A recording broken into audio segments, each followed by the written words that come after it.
English Minis. I think everybody knows that the 31st of October is Halloween. But not everybody knows that the following day, the 1st of November, is All Saints' Day. And that's the real significance of Halloween, because it's the day before a wonderful Christian celebration when we celebrate all the saints of God. A saint is somebody who shows the love of God. And over the next 4 weeks in our Messy Church Minis, we're going to be thinking about 4 different saints, 4 very different people who in their own way showed the love of God. In this first week, we're thinking about Peter, one of the 12 disciples of Jesus, a fisherman who is quite well known for speaking before he really thought about what he was going to say. And sometimes that got him into a bit of a mess. Before I read today's story, we need to remember what happened to Peter at the time of the crucifixion. When Jesus was arrested, Peter followed him at a distance to the courtyard where he was being held as a prisoner. But then on 3 occasions, people asked Peter whether he knew Jesus, and he said no, he didn't know him. He denied that he'd ever seen him or knew anything about him. You can imagine that when Jesus heard about that, he wasn't very happy, and Peter felt very guilty.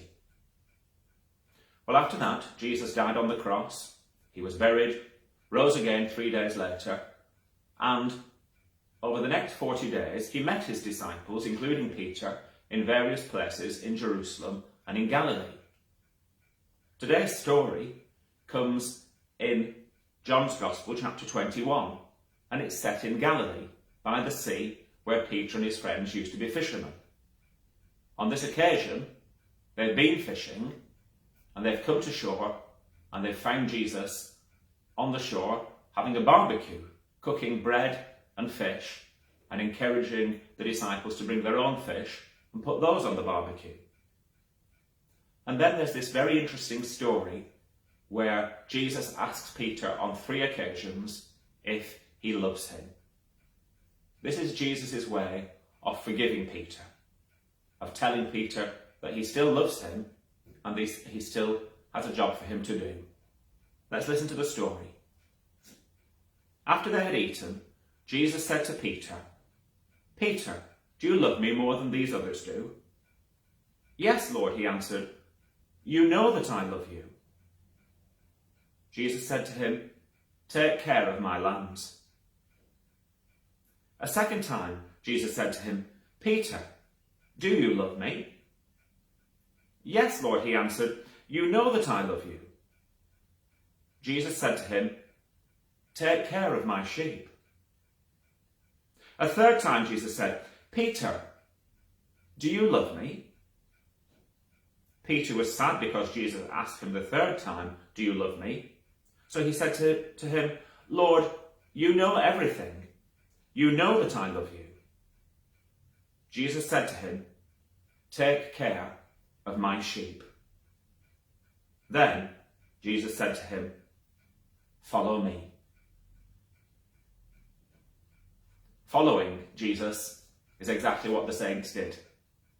And I hope that over these next few weeks we're going to learn some new things about following him, about what it means to be a disciple and what it means to be a saint.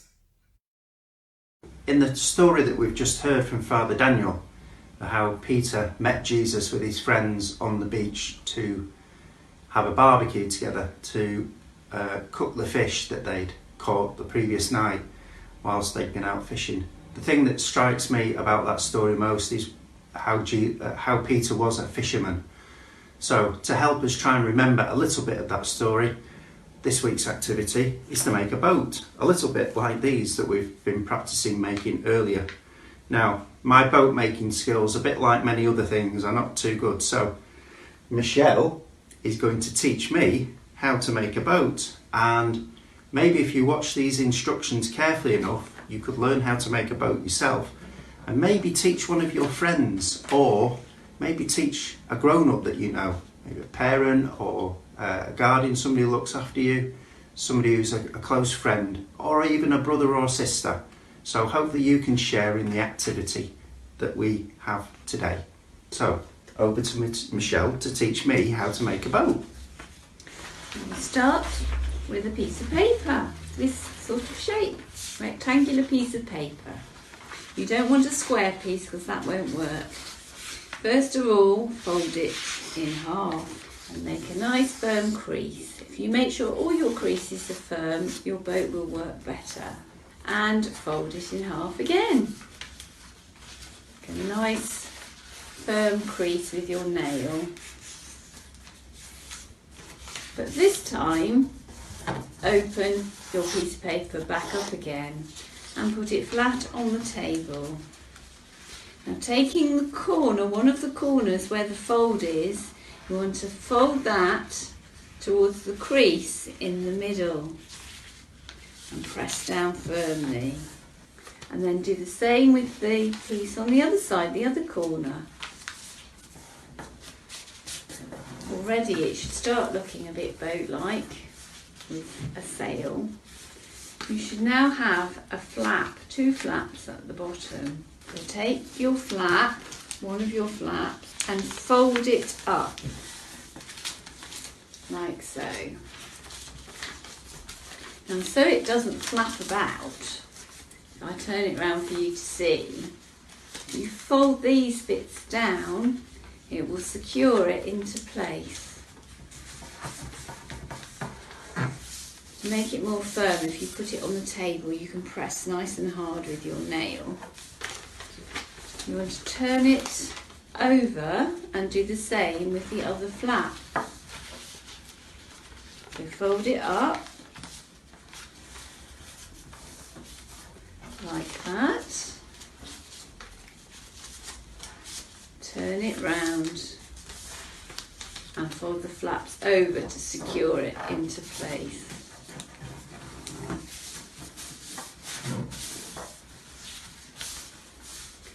If you put your thumbs up the middle, then you should sort of have a Bit of a hat, I think. shape.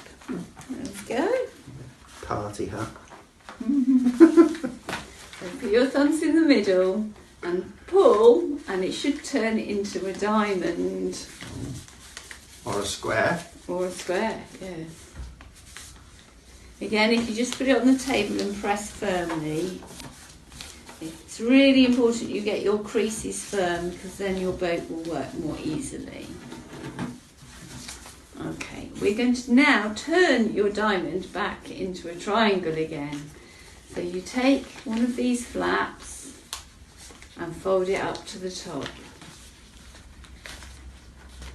And press down firmly, like so. Then you want to do the same on the back. So now you've got a mini hat. Alright, again, you're now going to put your thumbs up the middle and turn that into a diamond. So it now looks like this. As Clive's got it right. Now if you put your thumbs and first fingers at the top and grab hold of those sides and pull gently, Those sides. it should turn into a boat. You might have to squash it into shape a little bit with your fingers. And you put your thumbs up the middle to pull out your sail shape. There you are, one finished boat. Let's see how Clive's boats come on. Has yours worked, Clive? It's worked, yes. Little sailing boat. So, maybe you could put your sailing boat, your fishing boat, whatever type of boat you want to call it, either in a safe place or you could maybe try sailing it.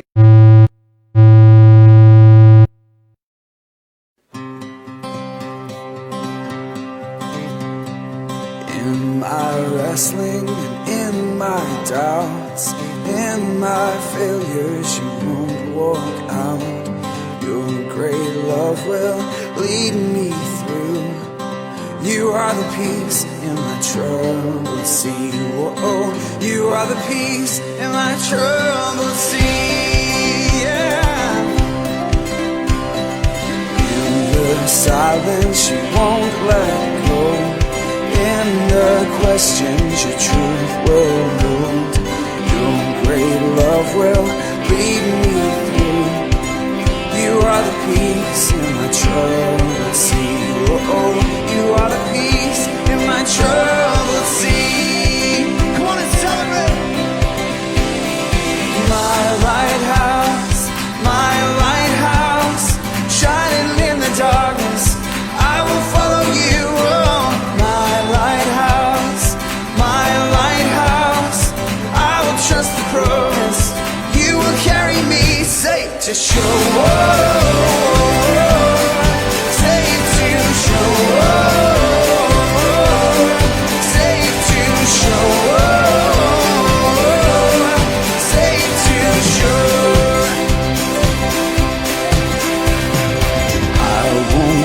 What tomorrow brings. With each morning I'll rise and sing.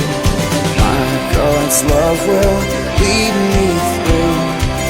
You are the peace in my troubled sea. Oh, you are the peace in my troubled sea. Yeah. My lighthouse, shining in the darkness, I will follow you. Oh, my lighthouse, I will trust the promise. You will carry me safe to shore.